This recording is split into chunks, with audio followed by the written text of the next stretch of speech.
Blog Talk Radio.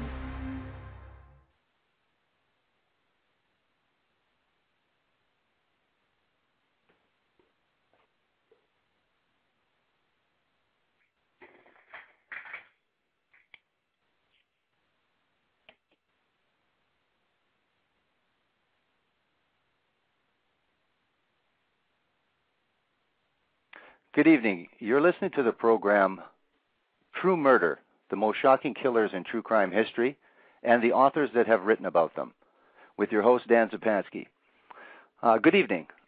This is the program True Murder, and my guest this evening is Diane Fanning. And when Diane Fanning was 9 years old, a man asking directions stopped and grabbed her by the arm, trying to drag her into his car. An oncoming vehicle honked their horn, and her would-be abductor let go of Diane and fled the scene. She had, however, memorized the car's license plate number, and when police caught up with the man, he was also arrested for the murder of an 8-year-old girl killed just a month before. The dramatic event sparked a lifelong interest in the psychology of the criminal mind and led directly to her career as a celebrated true crime author. Published since 2000, she has written 3 books of fiction and has 10 true crime books published by St. Martin's Press. I want to welcome to the program Diane Fanning. Thank you very much for agreeing to this interview, Diane. Good evening, Dan. It's a pleasure to be here. Thank you very much. Just going to introduce your book, Baby Be Mine, just with a brief synopsis, and then I'll start asking you some questions to explain to our audience this incredible story. 36-year-old Lisa Montgomery was a mother of 4, but still wanted to have more children. She claimed the last time pregnant she miscarried, and now she was pregnant again and desperate to have another child. On December 16, 2004, in Skidmore, Missouri, Montgomery strangled 8-month pregnant Bobby Jo Stinnett and cut from the womb her baby. Lisa Montgomery fled to Melbourne, Kansas, and managed to pass off the abducted newborn as her own to her unsuspecting husband and family members. Thanks to Amber Alert and a forensic examination of computer correspondence, the baby was found safe and sound, and Montgomery was arrested. At trial, was she suffering from mental illness or simply a cold-blooded killer? Welcome to the program, Diane. Let me ask for this very first question. You have written about other cases. I had mentioned that you have 10 books under your belt. What specifically made you decide to write about this particular case? Well, Dan, sometimes your interest in a case is fostered by some little serendipitous coincidence.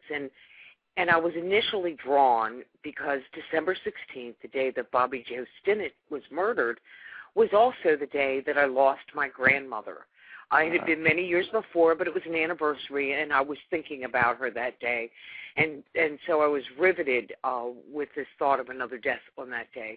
And then when I started listening to the first breaking news about this story and heard it was a cesarean abduction, I'd never heard of a crime like that before. I never knew it had even happened. And so that is what got my interest. And, of course, then when I went to research the crime, I found out that although it is a rare crime, there had been enough of them that the FBI had done a full study on that particular type of crime and that criminal. Now, where were you living at that particular time? I was living here in Texas. In Texas, okay. And how far from Skidmore, Missouri is that in terms of miles for our audience? I have no idea, but it was too darn far for me to drive. I flew to Kansas City and drove north from there. Okay, now in terms of the coverage of the story itself, how far was it reaching in terms of, you were in Texas, was it a big story in Texas? How far-reaching was the story itself? Yes, I think it was big everywhere because it made CNN News, and of course it was on Nancy Grace, and it was pretty much all the national media covered it because it was a spectacular crime with a particularly happy ending. I mean, Bobby Jo was dead, but the baby survived. In many of these cases, the baby died as well. In this case, it was a little different, and the things worked right to recover the baby very, very quickly. Okay, well, you're getting a little bit ahead for our audience that is not familiar with the story, so let's go back a little bit and outline for our audience the killer herself, Lisa Montgomery. What kind of person, as in terms of once she was an adult, what was she like as a person, and what was some of her background? Well, she came from a family, and I think this is important, where she had a serial series of stepfathers. And her mother had 5 children. And every time just about she had a child, it seemed to be to get married or to keep a marriage from breaking up. Her mother never did anything like Lisa did, but she taught her that pregnancy and partnership were 2 things that were interlinked. And if you could get pregnant, you could get a man or keep a man. And so, unfortunately, along the way, one of those men that her mother had married sexually assaulted Lisa when she was a young teenager. And I think that scarred her a lot. And combined with the dysfunctional family she was raised in, it made someone who wasn't exactly emotionally stable.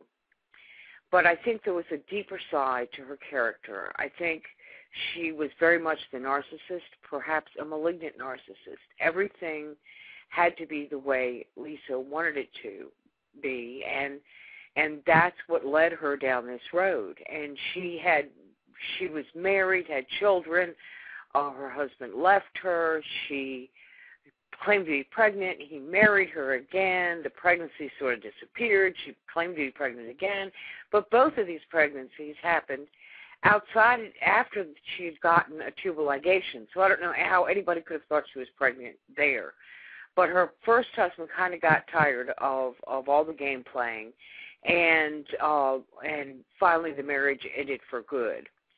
And that's when she met her second husband. And she went through a couple of phony pregnancies with him before they were married. He married her thinking she was pregnant, but then she claimed to have a miscarriage.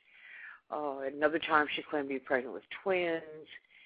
And then finally, when it was obvious that he just about had it with her, that was when she realized that this pregnancy had to be real. And she targeted the woman she was going to take the baby from.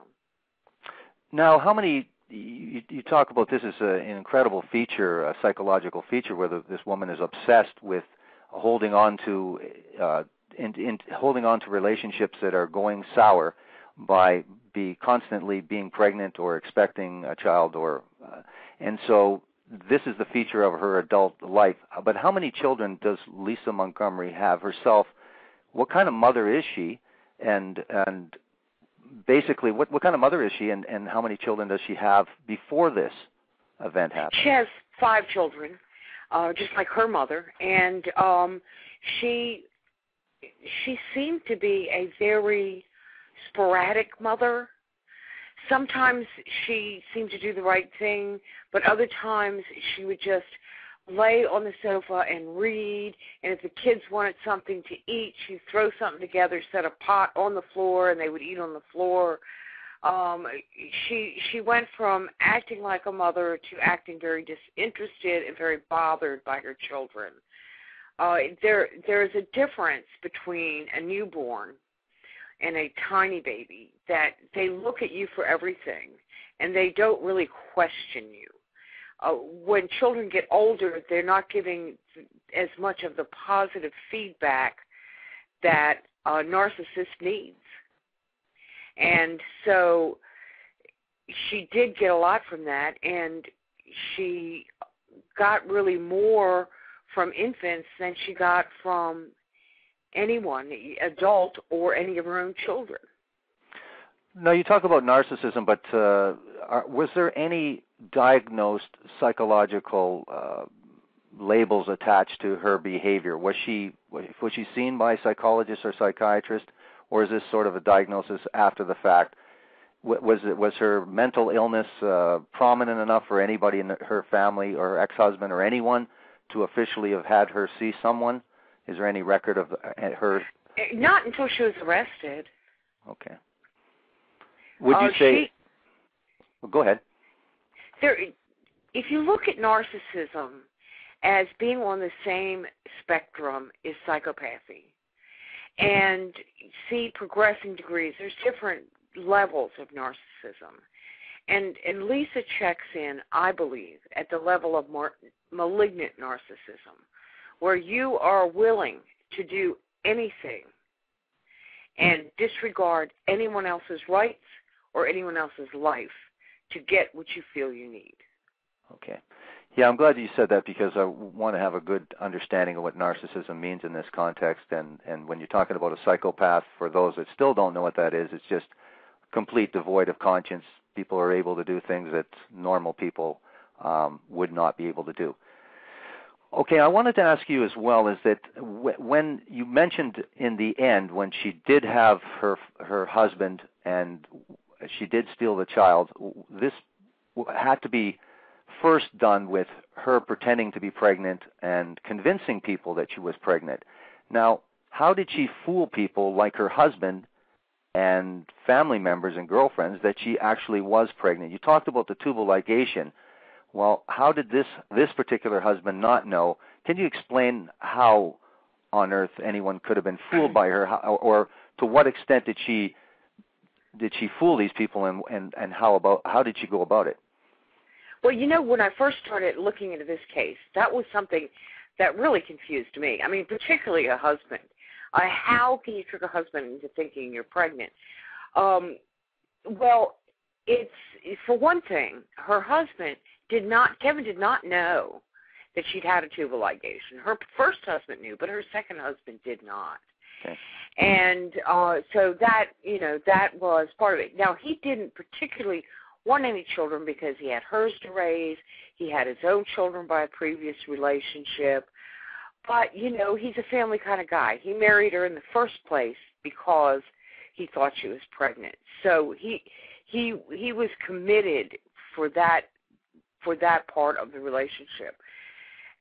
What happens, according to the experts I talked to at the National Center for Missing and Exploited Children, is that in most all of these relationships where a cesarean abduction occurs, the husband or boyfriend has lost interest sexually in his partner.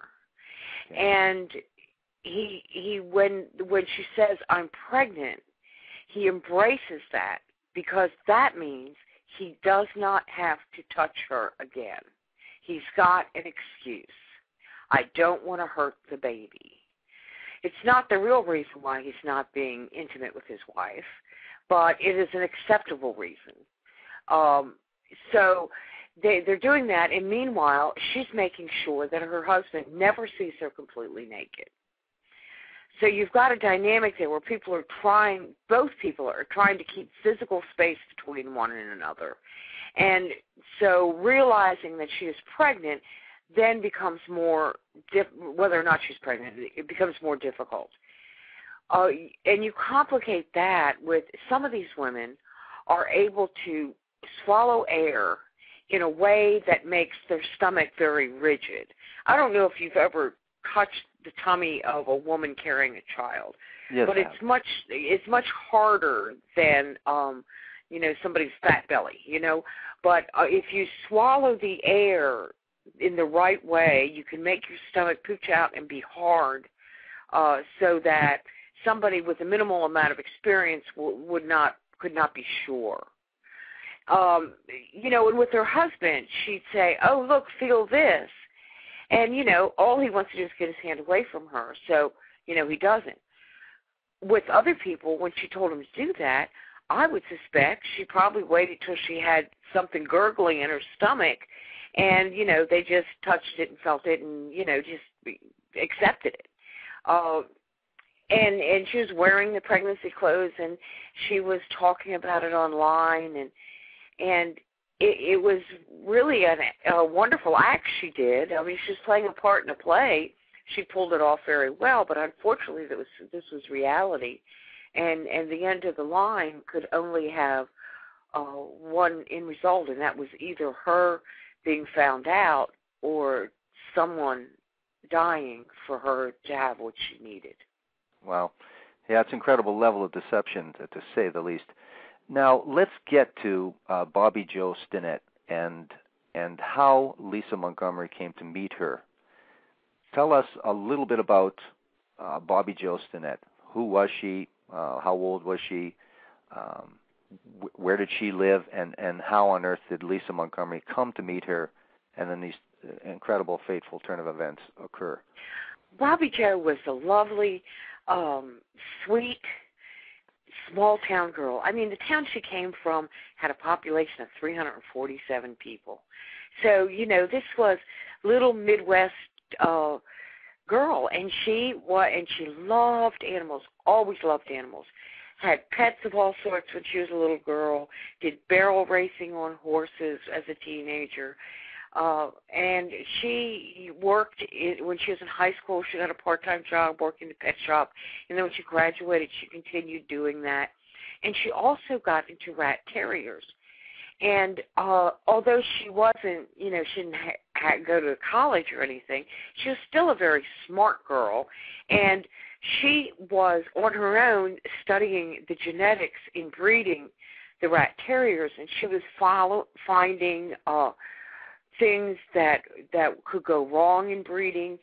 People were calling her, as young as she was in her early 20s, they were calling her to get advice on breeding different pairs together, and she would tell them what the downside was of it. I mean, she could figure it all out because she knew this stuff up one side and down the other. And part of that was being involved with the rat terrier group online. Mm-hmm. And she went to these little get-togethers, dog shows through that group, and that is how she met Lisa Montgomery. Lisa had rat terriers too, and she bred them. And they ran into each other at one get-togethers at one time. There's a photograph showing the two of them together, but they're not standing next to each other. They're both in the same group photograph. So I don't think they were real close by any means, but they had some interaction. But Lisa knew that if she was going to take Bobby Jo's baby, she had to be a little sneakier than that. So what had happened is Bobby Jo had initially said she was going to have a boy, but the woman in the group who was supposed to have a boy had a miscarriage. So suddenly Lisa is saying she's going to have a girl because she found someone else in the group who posted their pregnant picture online, and that was Bobby Jo. And it's a horrible thing, but a pregnant woman should never post her picture or talk about it in an open forum online. She should be allowed to, but it simply isn't safe because there are not only just people bent on cesarean abduction, but there's people bent on infant abduction too who will take advantage of that. The list of do's and don'ts on the center's website tells you, you don't put your picture online. You don't put one of those cute little pink or blue storks in your yard saying we've had a baby. That's like inviting trouble. And it's a shame that the world is that way, but it just is. Did the website didn't know this. Did the website already have those warnings on there, or that advice on it itself, the chat line? No, the National Center for Missing and Exploited Children's website had that. Okay. It's not particularly common knowledge, and she thought she was in a group of like-minded people, and she was open and sharing with them and trusted them. And someone came on with an email address of Fisher for Children and contacted a friend of Bobby Jo's and said she was looking for a puppy. Mm-hmm. And he got her connected with Bobby Jo. And Lisa set out to go to her house to pick up the puppy. Now, how long was Lisa Montgomery looking for rat terriers? I mean, you said she had been breeding rat terriers as well. For years. That just happened to be something she took advantage of. Yeah, it wasn't something she initiated for this purpose, but it was because she was in a group with people that were pretty open with each other and shared information. She saw that as an opportunity to take advantage of. Okay. Now, you're going to jump to a question that I was going to ask anyway. And I wanted to know what the significance of that fact was that you were speaking about, that you talk about, you do include in your book other cases of child abductions that are very similar to this. Yes. Killing a woman and stealing the baby. Can you go back just before we go into the crime itself and tell me what Lisa Montgomery knew about another crime that was very, very similar, and what its significance is and was in this particular case? Well, there was a woman named Effie Goodson who had a year earlier killed a woman in Oklahoma to steal her baby. And that did not go well. Effie was caught, the baby died, and Lisa was aware of this story. And she told a friend, well, she got caught because she was so stupid. And what Lisa saw from that is that you don't steal a baby out of the same town where you live, and you don't steal one too early to survive. And you come prepared to do the excision of the baby in a way that will keep the baby safe. They found that in addition to that, she had studied online videos of cesarean sections of goats. So she was prepared, and she brought the materials with her that she would need. Now, what you're talking about, she brought everything that she needed. Let's go to the actual meeting. Let's go to, we've already set it up that they meet through this chat line. They're talking about she wants to buy a rat terrier from Bobby Joe Stinnett. Now, continue from there and give us this the fateful turn of events that really this story is centered on. Well, she left her home in Melbourne, Kansas, which I think is about an hour outside of Kansas City. And her route would have taken her up to Kansas City and then past St. Joseph's, Missouri, and then up into that northwest corner near Iowa. And that is where Skidmore is, and that is where Bobby Joe lived. And she came up on her small little street to this little unassuming white bungalow and walked up to the door. And no one really knows what happened when Lisa was at that door. When Bobby Joe came to the door, she was expecting somebody else named Darlene Fisher. And there was someone that had to at least have looked slightly familiar to her. Did she notice right away, forcing Lisa Montgomery to force her way into the house? Or did she just let it slide, thinking she saw this woman somewhere but didn't think anything of it? We don't know. But they did end up in the spare bedroom, which was used for a little kennel for her rat terriers. And it was there that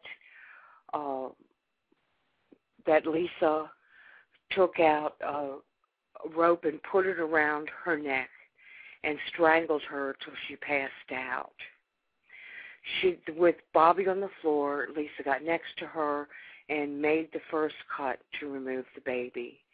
At that point, Bobby Joe came back around, got to her feet, unbelievably, bleeding the way she was, and struggled and fought until she was strangled again. And then Bobby Joe finished what she needed to do, took wrapped the baby up and took it with her and fled the home and started driving back to Topeka, where she called her husband and said that she just had a baby, they were evacuating the hospital, and she wanted him to, she couldn't drive all the way back by herself, and she needed him to come and pick her up at this fast food place. So he did, and he was delighted.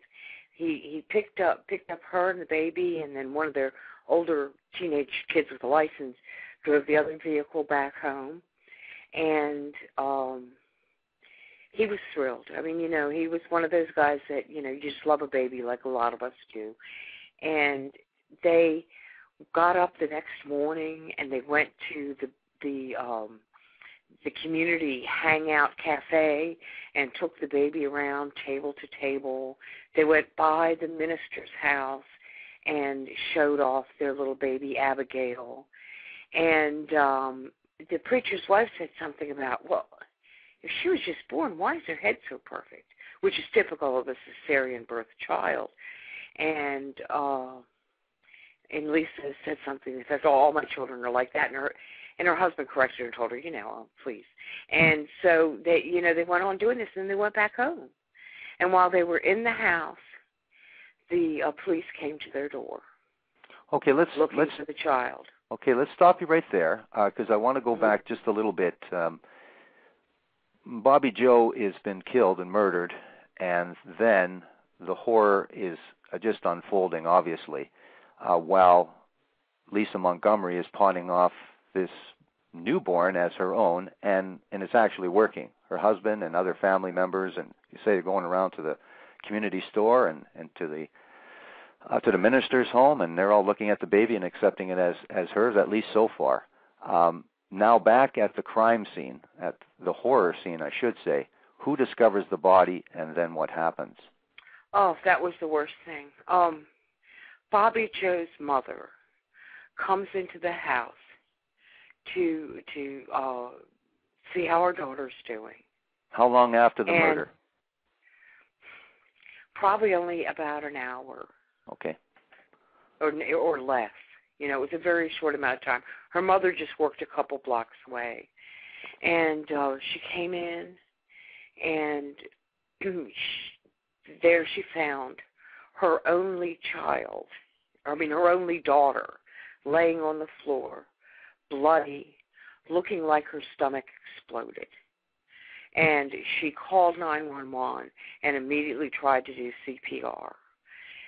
When the sheriff showed up, he joined in helping her with CPR until the EMTs got there and took her off in an ambulance. But she was already dead. And that is when, it was after she was gone, actually, that Bobby Joe's mother said, "Where's the baby?" And he said, "What baby?" And that's when they learned that the baby was missing. And then they had a problem with Amber Alert, because technically you have to have a description of the child and what the child was wearing and stuff like that in order to get an Amber Alert. But no one but the killer had ever seen this baby. Wow. So how did they get around that?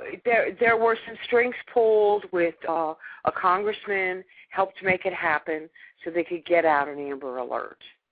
And it was the Amber Alert that actually was the big help in finding the baby, because someone, the person that set up the sale and someone in North Carolina involved in rat terriers too were able to give information about the possible communication on the computer, and by doing that they were able to track down through the internet service provider the location of the phone call, of the emails. So they knew exactly where the house was at that point. And they contacted the police in the first place because of the Amber Alert. So it was not based on the forensic examination itself. It was based on just straight police work that had said. That had said, both listen, happening at the same time. Okay. The guy was analyzing the computer, the cops were talking to people and getting information, and it was like, it all came together all at once. So it was a combination of both things. Now, how many hours between her murder and the police knocking on the door of Lisa Montgomery and her husband's home, questioning her about the baby that she had abducted. Just less than 24 hours. Less than 24 hours. So like you say, it's one of the true crime success stories. If there is a happy ending somewhat, this is one of those rare cases for sure. And one of the oddest things was when the police came in to their home, they were sitting in the living room, the television was on, and the Amber Alert was scrolling on the bottom of the screen. Wow. Jeez. Mm-hmm. Now, I read in your book that the husband was only briefly considered a suspect whatsoever, but give us the reaction of the husband and the immediate family, and then afterward you could tell us a little bit about the town's reaction. Melbourne, Kansas is a small community as well. Yeah, and then, of course, we're going to have to be talking about what happened in Skidmore and the reaction in Skidmore itself, too. So. Well, poor Kevin, I mean, he had no idea. As far as he was concerned, this was his baby. And the police were wanting to take his baby away. And it was like he couldn't understand what was going on because he really didn't know what was going on. Lisa did and pretty much gave up kind of quickly under questioning and prodding. She turned the baby over. But Kevin, I mean, even the next day, he called and asked when he was going to get his baby back. He really thought it was his child. So it was a very perplexing thing for him. But, he not only did he have an alibi, but the sincerity of his response was there. And, you talk to people who've worked with the men who have been in this position, and they said, a lot of people automatically assume that Kevin must have been stupid. But the bottom line is that they know of doctors, lawyers, and even a judge who went through the experience of a fake pregnancy that they believed. Some of them were cesarean abductions. The others were infant abductions. But these husbands really believed it was their child because of the psychology in the relationship and their inability to even conceive of someone doing a crime like that. Yes, it is pretty hard to even imagine, let alone comprehend. Now, there was other family members, wasn't there, if I'm not incorrect, wasn't there some of Lisa Montgomery's children from a previous marriage also in the home at the time when she tried to pass off the newborn? Yes, and they bought it. I mean, they were only teenagers. I mean, Mom says she's pregnant. Who's going to question Mom and say, oh, you are not? It's like, here's the proof. She said she was pregnant. Even if we doubted her, here is the baby. And, teenage girls, particularly, a baby, they go nuts, and they were just busy taking pictures of her and wanting to take turns holding her. And it was a very normal family reaction to the arrival of a new baby. Now, obviously there was an incredible reaction in Skidmore, Missouri, and you have included in your book sort of the incredible trail of tears that has gone on, that has beset this town already. Maybe you can go into a little bit of, just briefly, some of the horrific history that has occurred in this small town. And I'm very curious, why did you feel compelled to include it in the story itself? One of the reasons I felt compelled to include it is because this town is so haunted by its past and so paranoid about the outside world because how they perceive they were treated unfairly in the past. And it all really came to a head with Ken Mcelroy, and he was the bully of the town. And I imagine a lot of people have seen the movie or read the book about Ken Mcelroy. He was shot down dead in the middle of town in broad daylight, and although there were at least 36 witnesses, none of them saw a thing. And to this day, That happened 30 years ago or so? Probably more than that now, but more than 30 years ago. And yet no one claims to have seen anything, and they still don't know with any certainty who shot and killed Ken Mcelroy. But he had been a horrible influence in the town. He'd been shooting at other people. He sent an old man that was beloved by the town to the hospital near death. And he had a crafty lawyer who kept getting him out of horse thievery, other fraud, and just one thing after another, and he never went to jail. And the townspeople just finally had enough. Now, what size town are we talking about? What would be the population of this town, so we can get a sort of an idea of it? 347. Wow. Okay, very small town. Yeah. Okay, and you talked about this particular event being one of the events. Can you give me some more events in Skidmore, Missouri? The Stinnett family itself had so much bad luck, again, to say the least, understatement. When I talked to people about the Mcelroy story, one of the things they said to me, almost universally, was, don't just tell about that. We're not the only one. This isn't the only crime here. You need to tell the whole story. And they were kind of passionate about that. And then when I went to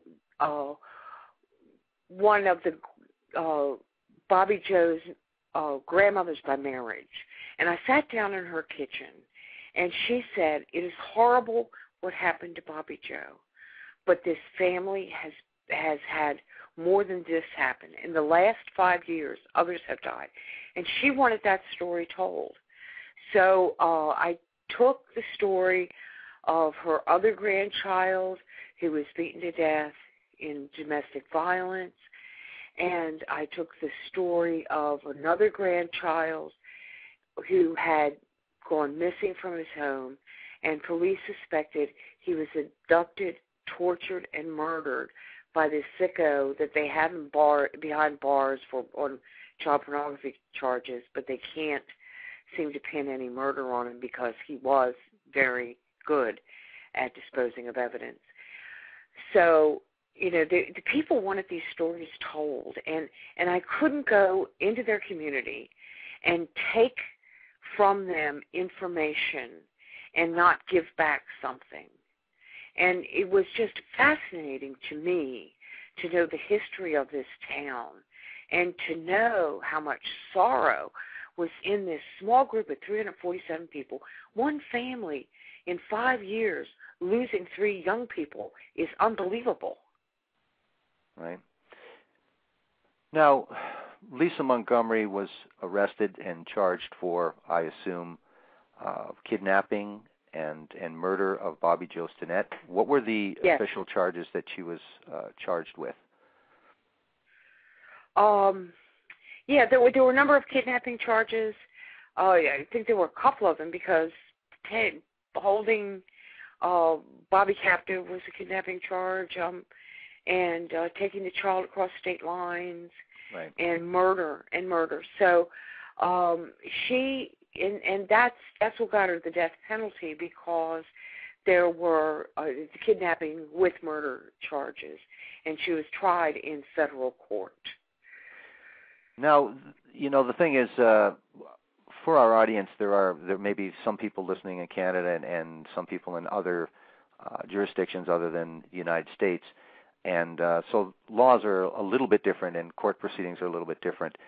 Now, when we look at a particular case like this, most people will have to ask the question, despite the background that you've given that there is a lot of evidence of premeditation on her part, very calculating, why is there not at least the fact that she is completely obsessed with being pregnant, and that deception, and almost seems to be out of touch with reality in terms of being able to get away with such an incredible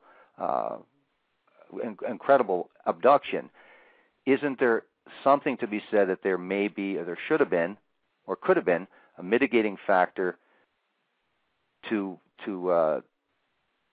fight the death penalty charge itself. In terms of the death penalty has to have, if you're going to not have a death penalty and have a life imprisonment imposed, there has to be some mitigating factors. Now, tell us a little bit about that. You could argue that her mental health was a mitigating factor. The fact that she was assaulted sexually by a step-parent was a mitigating factor. But when it comes down to actually pleading guilty by insanity, the law is very narrow. I think it is a bit too narrow. For example, you take Andrea Yates, who drowned her 5 children. Right. She was, there were long records of her psychosis and her escape from reality. And while it was probably a fact that she knew what she did was against the law, she did not feel like it was essentially wrong because God told her to do it, and this was the way to save her children's souls. So, but still, the first time around, she was found guilty and given the death penalty. That's since been changed on appeal, but the bottom line was they felt the fact that she knew it was against the law put her in death penalty category. I strongly disagreed when she got that death penalty. I thought that was wrong because she did have a track record of serious mental illness. Lisa Montgomery, on the other hand, did not have that history. She had a history of being selfish and self-obsessed, but not of mental illness. And it is clear from the evidence of what she did and how she planned the crime for months and how she covered it up and believed she wouldn't be caught. This was premeditated. And it was obvious that she knew it was wrong, but she didn't care because it was right for her. And she didn't care that Bobby Joe was laying dead because it gave her what she wanted. Not only did she have a baby, but she had a baby that had never looked at and imprinted on any other woman. So this baby would be hers, and no one could take that child away. That is what she believed. She was wrong in that, but that's what she believed. Now, you talked about the trial, and you don't go too much into the trial at all in the book, and I wanted to ask you, first off, why you felt that it wasn't necessary to do that, and what did actually transpire in the trial in terms of the death penalty, and where is she in terms of the appeal now?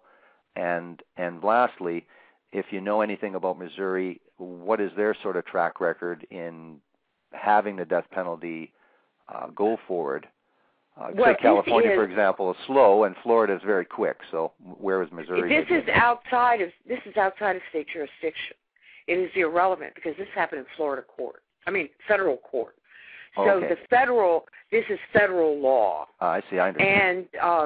And the feds don't give as many death penalties as some states do, but they do give some, and they usually do eventually carry it off. I think their average is somewhere around a dozen years after the crime.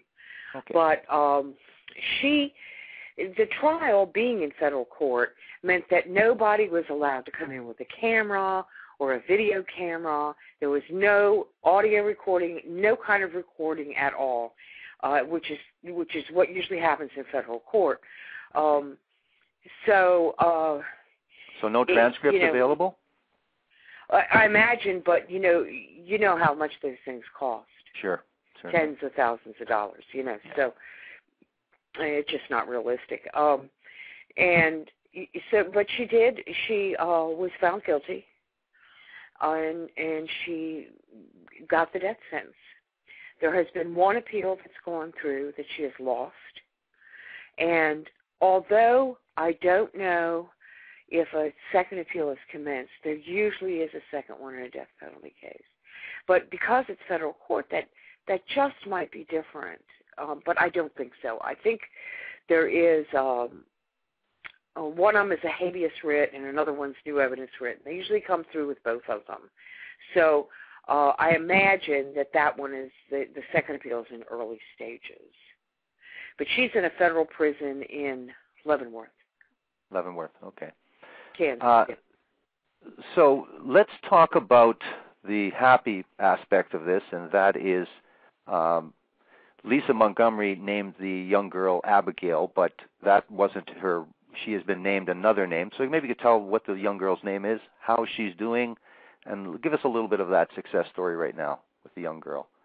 Well, the little girl, as I had said earlier, survived this brutal birth and was returned to her mother, and to her family, and to her father Zeb, and he hadn't really cared for the name Tori that Bobby Joe had picked out for the baby, but he kept it anyway. And she would be, I guess, about, 5 years old? No, 4 years old now. Okay. And she, there was a little bit of a custody fluff up between her father and her maternal grandmother, but they worked that out in the courts, and the father does have custody, and the grandmother does get visitation. So she's moving forward with her little life and is really lucky to be alive. And it's going to be hard. Someday she's going to have to learn the whole truth about her mother and what happened to her, and that's going to be difficult to deal with. Yeah, I can imagine.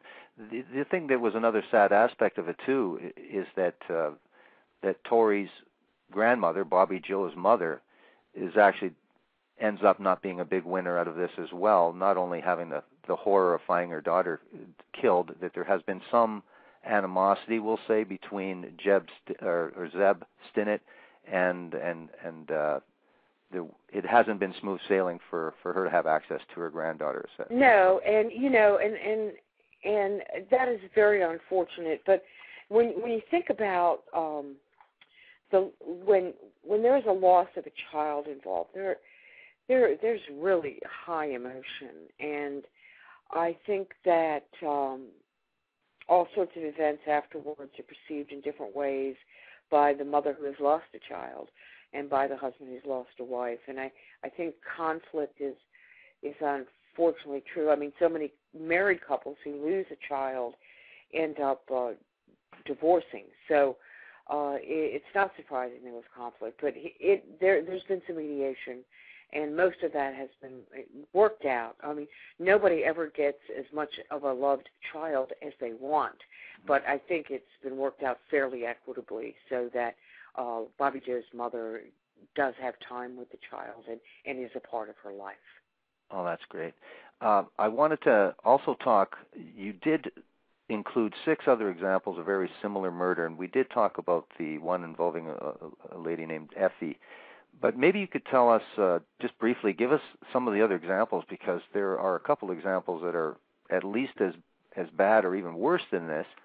And again, why did you feel compelled to include those in this story? I mean, I think I have a good idea, but just for our audience, might be curious, why would you have included these? And give us a brief background just on a couple of these. Well, I didn't include it to be salacious, which is what I think some people thought. I included it because I had been so ignorant before I came to this case that I didn't know that this was happening. And I didn't want anyone else to walk away from this book thinking this is once-in-a-lifetime thing. Because one thing I learned from the experts I talked to was that women needed to take steps to protect themselves. So they needed to know about more of these cases, to know that it did happen before. This wasn't the only time. And they needed to be careful and needed to be cautious and listen to their instincts about people and protect themselves. So, it was an educational thing for me, and I was essentially sharing that education with others. I mean, that's how I saw it from the beginning. And there were some cases where you feel bad for someone being so disillusioned, but then you see what they do. Like this emergency room technician, she was like 31 years old. She'd been divorced. She was a cancer survivor. That because of the cancer, she had to lose her baby-producing capability when they performed a hysterectomy. And she attempted to adopt 3 times and could never succeed in that. So it seemed like the answer to prayer when her unmarried niece got pregnant and said she could adopt the child. But then the niece changed her mind, and she said that she was going to keep her baby, and, that was that. And so Aaron decided to take the baby away from her before it was born. And that was what she did. And it ended up that the baby died as well, and so no one got anything positive out of that. But it was, there are just so many horrible cases. Michelle Bicca, who decorated a room, bought tons of baby clothes, installed a monitor, told her husband she was pregnant. They toured birth facilities together and talked about the baby's future, and you make all sorts of plans. And she went just a short distance away from her home to another woman's house, claiming she was interested in the Jeep they had advertised for sale, and she pulled out a handgun and shot the woman in the back. And she was killed instantly, and she removed the baby boy and buried the mother. It's just horrible loss of life for the stupidest, selfish reasons. Yeah, it seems incredible that the book Baby Me Mine is an incredible story, and you would think this would be a very rare occurrence. And when you put in 6 other occurrences that are equally as bizarre, you come to realize that this is a new frightening menace. It's another new aspect. There's serial killers, and then there's serial killers that want to contact the media, and then there's now this phenomena. And there have been more cases since Lisa Montgomery committed this crime. Yeah. There was one case where the killer cut open the woman's body with a car key. Yes. Oh, incredible. It's just horrible. But and what was shocking to me is someone like Lisa Montgomery, who has actually given birth before, who understands what it's like to have a baby in your own body, and that she could commit a crime like this is far more appalling to me than someone who's never had a child, because they don't completely get it. Yes, absolutely. I was going to ask you, how did working on this story affect you? Just basically the last question. How did working on this story affect you?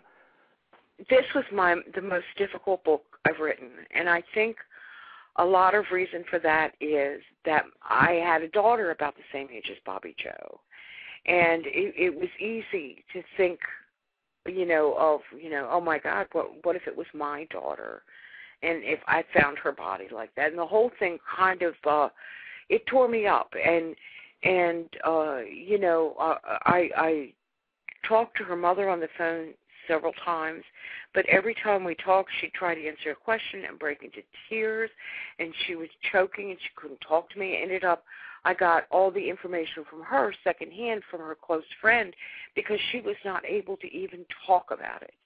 It devastated her life. It devastated so many people in Skidmore and people in the rat terrier community that knew and loved Bobby Joe.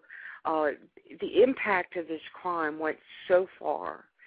And you look at Bobby Joe, and it seemed like anyone who knew her liked her, loved her. She was just a sweet, wonderful young woman. And she's gone.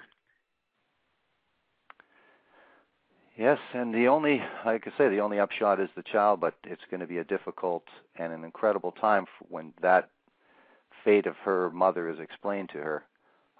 And she has been robbed of someone who would have probably been a wonderful mother.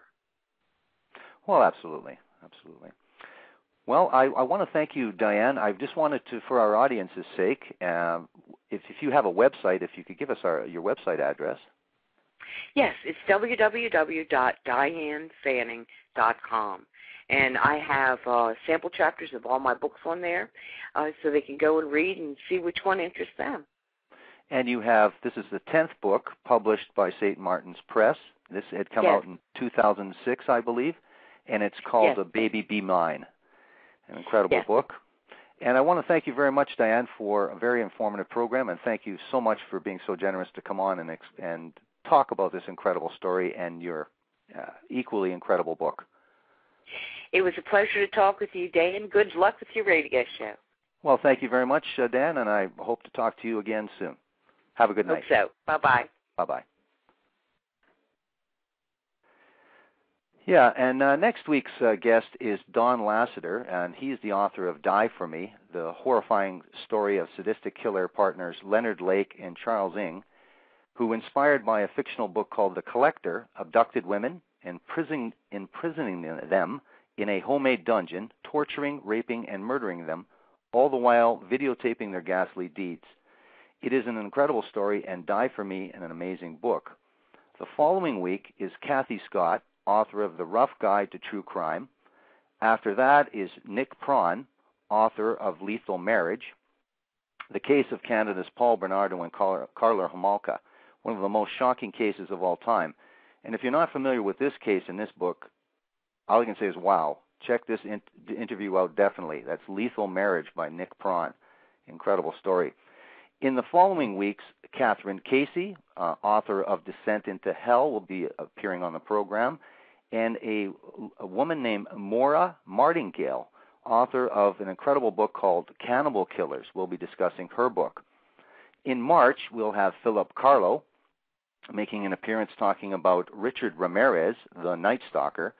Also in March, Stevie Cameron, author of The Picton Files, the story behind Willy Picton and his trial. Again, one of the most shocking serial killers of all time. If you haven't heard of Willy Picton, go to Crime Library and check it out. Incredible. Also in March, Terry Sullivan, the prosecuting attorney who successfully investigated and prosecuted and wrote the definitive book about John Wayne Gacy. Sometime down the road after that, Sue Russell, author of Lethal Intent, the story behind female serial killer Aileen Wuornos, the subject of Oscar-winning movie Monster. She'll be appearing on the program. So we have a bevy of incredible authors talking about their books about some of the most shocking killers in true crime history. So that's every week, 8 o'clock here on Blog Talk Radio, Central Standard Time, 8 o'clock live, and anytime on demand on Blog Talk Radio. So you've been listening to the program True Murder, the most shocking killers in true crime history, and the authors that have written about them. I will talk to you next time.